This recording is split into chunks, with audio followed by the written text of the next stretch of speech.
반주자가 없어서 지금 반주자를 찾고 있는데 또 이렇게 또 그래도 찬양은 늘 힘차고 은혜가 됩니다. 감사하죠. 신앙 생활을 하면서 의심을 가지지 않을 수 없지만 신앙 생활 중에 가지는 의심은 우리를 두려움에 가두는 감옥과 같습니다.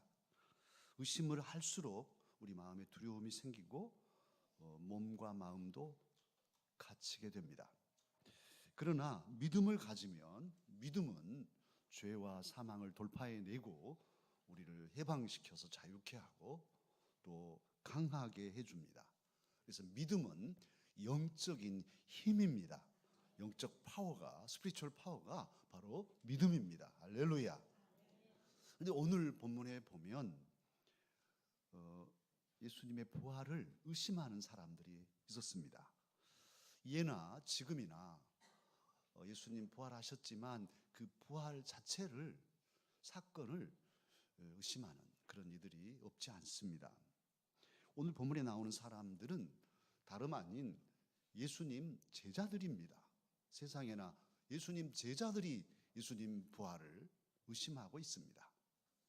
그것도 그 부활절 아침 일찍 막달라 마리아와 여인들이 부활하신 예수님을 만나고 와서 우리가 만났다고, 보았다고 이렇게 말해 주었는데도 믿지 못했습니다.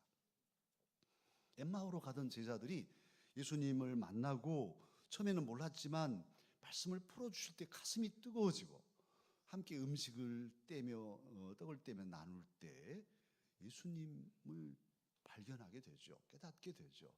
그렇게 예수님을 만나고 그냥 감격해서 뛰어 돌아와서 만났다고, 예수님을 만났다고 증거하고 있는데 못 믿습니다.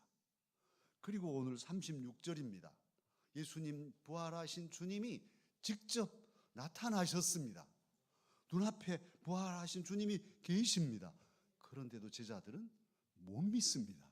의심합니다. 그리고 뭐라고 생각하냐면 37절에 보면 예수님을 영이라고 생각했어요.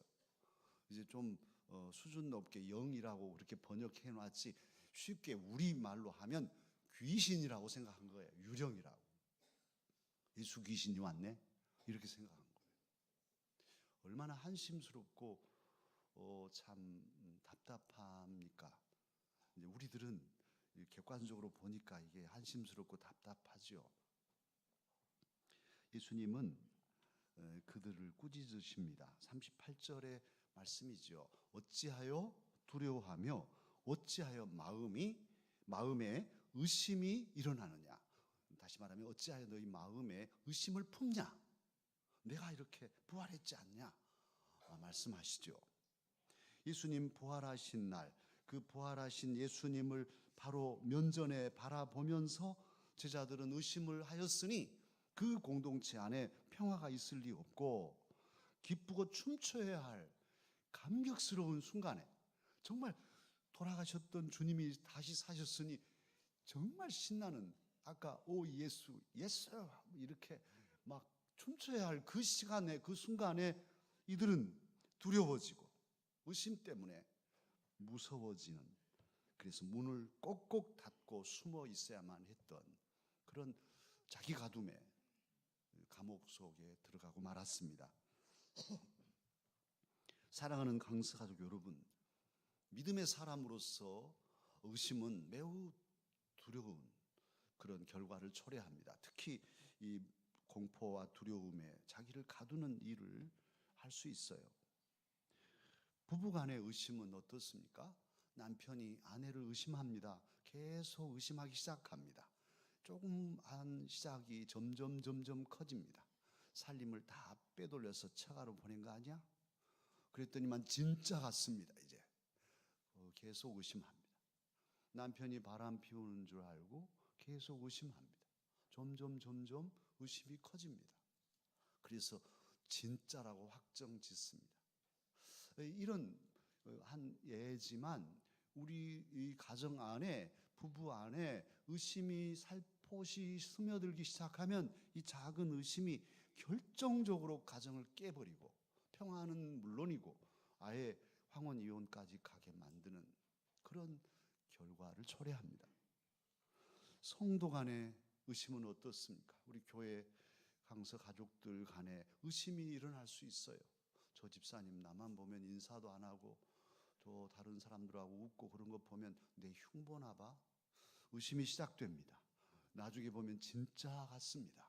뭐 이렇게 수시로 그럴 수 있어요. 그래서 이 의심이 우리 공동체 안에서 싹이 터서 자라기 시작하면 교회의 평화가 깨집니다. 그리고 서로 다투게 되고 꽁한 마음 간직하고 있다가 이제 결정적일 때 터뜨려서 싸움을 하게 되는 그런 일도 적지 않습니다. 나라는 어떨까요? 민족은 어떨까요? 보수와 진보가 서로 의심합니다. 저 녀석들이 나라 말아먹으려고 저래. 이렇게 서로들 의심하기 시작하면 어떻게 될까요? 동서의 의심, 남과 북이 서로 의심합니다. 그러면 어떻게 될까요? 남북 정상회담을 앞에 놓고 있습니다만 저놈들은 못 믿을 놈들이야. 틀림없이 우리 뒤통수 치려고 그래. 뒤통수 맞기 전에 우리가 먼저 두드려 패주자. 이렇게 한다면 어떻게 되겠어요? 믿음이 없이는 남북 정상회담 하나만 합니다.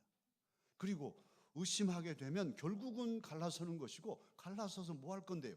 결국은 다투고 나라 간에는 전쟁밖에 더 있겠습니까? 전쟁은 어떻게 할까요? 자, 우리가 전쟁을 합시다. 10일 동안만 하고 끝냅시다. 10일 시작. 10일 딱 끝납니까? 이게 전쟁이 그렇게 되나요? 시리아 보십시오. 내전이 일어난 지가 언젠데 6년째 이상 계속 모든 산업시설이 다 파괴되고 사는 집까지 다 무너지고 어린 것들이 갈 바를 알지 못하고 부상 입고 울고 죽어가는 이런 비참함이 믿지 못한, 서로 신뢰하지 못한 전쟁의 결과이죠. 오늘 부활의 주님을 의심하는 이들에게는 믿음이 시들고 그리고 평화가 깨지고 두려움과 불안밖에 없었는데요. 저와 여러분도 주님을 믿는 믿음 안에 바로 서지 못하면 우리의 믿음이 시들어지고 우리의 영이 죽고 생명을 잃고 사는 것이 두려운 그런 두려움의 감옥 속에 갇히게 될 것입니다. 그러기에 우리는 의심의 감옥에서 벗어나서 믿음으로 승리하는 자유하는 그런 삶을 살아야 하겠습니다. 그런데 오늘 그렇게 제자들이 두려워하고 의심하며 믿음을 잃고 공포 속에 있던 그날에 부활의 주님께서는 문을 꼭꼭 닫고 있는 그들의 불신을 여지없이 격파하시고 그 자리에 찾아오셨습니다. 주님께서 그들 삶 속에 찾아오셨습니다. 부활하신 주님이 의심하고 있는 제자들, 그래서 스스로를 가두고 문들을 다 닫고 그렇게 덜덜 떨고 있는 그들에게 찾아오셨어요. 사실 부활하신 주님께서 찾아오신 그 일, 그 자체가 평화의 시작이고 믿음의 시작이라 할 수 있겠습니다. 사실 저와 여러분의 삶에도 주님께서 밀고 들어오실 때 우리는 의심하고 불안하고 우리의 믿음은 부족하지만 우리 삶 속에 주님이 밀고 들어오시면 그 순간부터 이제 평화가 시작되고 믿음의 역사가 시작될 것입니다. 주님께서 그 제자들에게 찾아오셔서 가장 먼저 하신 말씀, 지난번에도 우리가 다른 요한복음 본문으로 또 말씀도 상고했죠. 오늘 본문에서 주님은 제일 먼저 뭐라 하십니까? 36절 너희에게 무엇이 있을지어다? 평강이 있을지어다. 이렇게 말씀하십니다. 너희에게 평강이 있을지어다. 지금 두려워서 떨고 있는 그들에게 가장 필요한 평강을 말씀하십니다. 사실 우리 예수님 생각하면 우리에게, 제자들에게 또 이 세상을 살아가는 고달픈 사람들에게 평강을 주시려고 애쓰신 분이에요. 하늘 보좌를 버리고 오실 때부터도 사람들에게 평화를 주시려고 오셨어요. 태어나셨어요.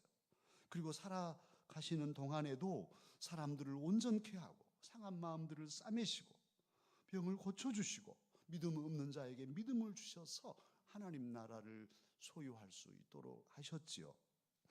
70명 제자들을 둘씩 묶어서 전도하러 보낼 때에도 뭐라고 하시냐면, 가서 동네에 들어가면 그 집에 들어갈 때마다 제일 먼저 평안을 빌어라. 이 집에 평화를 빕니다. 이렇게 하라고 하신 분이 바로 예수 우리 주님이십니다. 부활하실 그 날에도 주님께서 부활하신 그 날에도 제자들이 믿음이 없으니 부활하신 예수님을 눈앞에 두고도 이제 평화롭지 못하고 두려움에 사로잡혀 있었을 텐데요. 그때 주님 오셔서 뭐라고 하십니까? 39절에 보면 내 손과 발을 보고 나인 줄을 알아라. 이렇게 십자가에 못 박혀 있는 흔적을 가진 내 손과 발을 보고 나인 줄 알아라, 믿어라, 그런 말씀이죠. 그리고 또 나를 만져보라.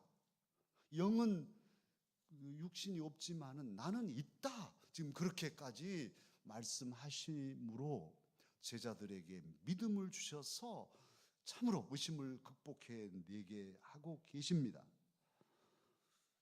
그리고도 그것으로 마무리하지 않으시죠. 오히려 본격적으로 주님은 뭘 하십니까? 본문 44절에 주님께서는 말씀을 풀어주십니다. 모세의 율법과 선지자들의 애언서와 시편을 중심으로 한 성문서를 통해서, 이 구약의 성경이 그것인데, 구약의 말씀들을 풀어서 예수 그리스도께서 메시아이심을, 그리고 십자가에 달려 죽으시고 3일 만에 부활하셔서 모든 사람들이 회개하고 예수님을 믿으면 죄사함 받고 구원을 얻게 되리라는 이 복음의 메시지를 구약의 말씀으로 풀어서 증거해 주셨습니다. 할렐루야. 보는 것도 만지는 것도 그런 체험도 중요하지만 주님께서는 부활의 신앙의 근거가 어디에 있어야 하는가를 오늘 여실히 보여주시죠. 그것은 말씀을 풀어서 하신 것이니까요. 아니, 지금 당신을 직접 보여주시잖아요. 만져보라고 하시잖아요. 그래도 그걸로 부활의 근거를 삼지 않으시고 말씀을 풀어서 왜 당신이 죽으셔야 했으며 이렇게 부활했는가를, 그리고 이 부활의 주님을 믿으면 어떤 일이 일어나는가를 말씀으로 풀어서 부활의 신앙의 근거를 삼게 하셨습니다. 사랑하는 강스가족 여러분, 우리 신앙의 최종 근거는, 물론 우리가 환상도 볼 수 있고 음성도 들을 수 있고 여러 가지 삶 속에서 하나님의 은혜를 체험하고 삽니다만, 최종적인 근거는 그 무엇보다도 하나님의 말씀에 있습니다. 말씀에 근거한 부활의 신앙을 갖도록 주님은 오늘 낱낱이 풀어주고 계십니다. 그리고도 45절 어떻습니까? 그들의 마음을 열어서, 제자들의 마음을 주님께서 열어서 성경을 깨닫게 하셨습니다. 깨우쳐 주셨습니다. 아까 우리 백장로님 우리 마음의 문을 열어서 주의 음성을, 말씀을 듣게 이렇게 해달라는 기도하셨잖아요. 우리가 기도해야죠. 그래서 성령께서 우리의 마음을 열어서, 조금 전에 또 성경이 있기 전에 우리가 매주마다 하는 열어주소서, 열어주소서, 정말 간절한 마음으로 부르지 않을 수가 없어요. 주님, 내 마음의 문을 열어주셔서 하나님의 말씀이 깨달아지게 하여 주옵소서. 듣고 그냥 흘러가 버리는 말씀이 아니라 내 가슴에 크게 안겨져서 이 말씀이 내 마음속에서 싹이 트고 꽃을 피우고 열매 맺을 수 있도록 말씀이 깨달아지게 해달라는 간구가 그러기에 저와 여러분에게 있어야 할 것입니다. 주님은 그렇게 제자들에게 성경, 마음을 열어 성경을 깨닫게 하셨어요. 그러니 이제 의심의 구름이 사라지고 믿음이 가득하게 되었습니다. 두려움 가득하던 곳에 기쁨이 가득하게 되었습니다. 죽음의 공포로 떨던 그들에게 이제 생명의 기운이 돌기 시작하였습니다. 부활의 주님께서 두려운 제자들에게 찾아오셔서 믿음을 주시고 평화를 주셨습니다. 사랑하는 강사 여러분, 오늘 또 부활하신 주님은 저와 여러분에게 찾아오십니다. 물론 이제 몸으로 우리가 주님을 뵙지는 못하지요.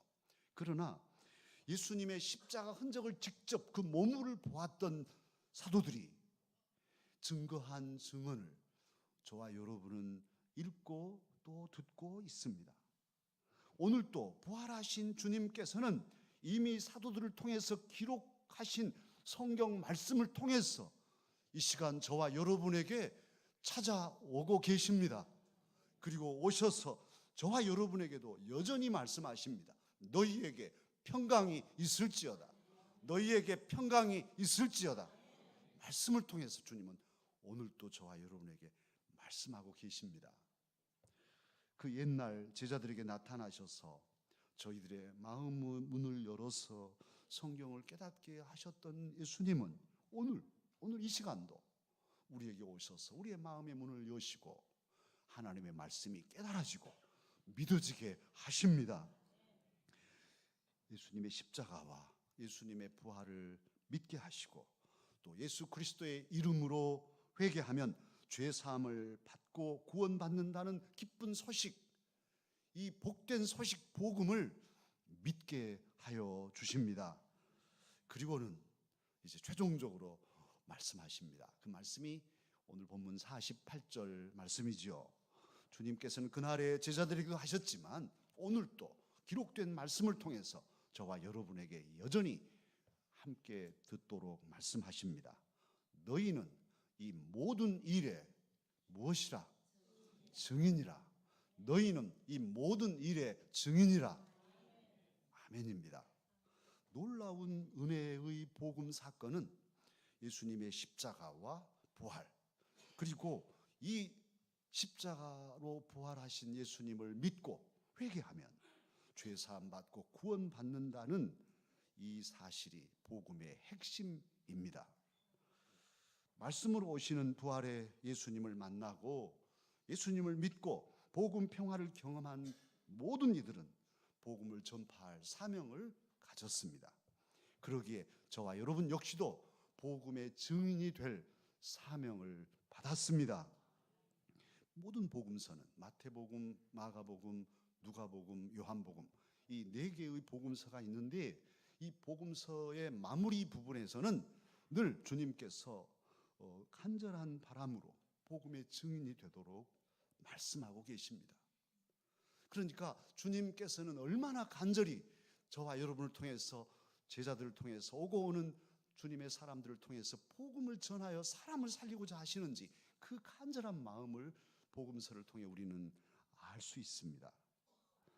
그러기에 저와 여러분 이제 가슴과 입술로 부활하신 주님, 십자가를 지시고 다시 사신 주님이 나의 주님이시라 고백하십시다. 이것은 우리의 신앙의 고백입니다.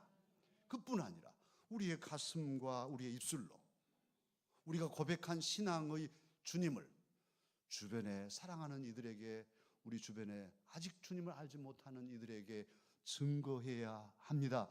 그것이 증인의 사명입니다. 예수님을 믿으십시오. 예수님은 십자가에 달려서 우리의 죄를 사하신, 그리고 다시 3일 만에 부활하셔서 우리에게 영생을 주신 구주이십니다. 믿고 회개하면 여러분의 죄를 사함받고 여러분도 구원을 받습니다 하고 우리의 가슴과 입술로 증거하기를 힘쓰십시다. 그리고 거기서 머물면 반쪽짜리입니다. 사실 부활의 신앙은 말로만이 아니라 삶으로도 증거되어야 합니다. 서양 속담에 악마는 디테일에 있다 이런 말이 있죠. 사실 우리가 부활의 주님을 믿습니다.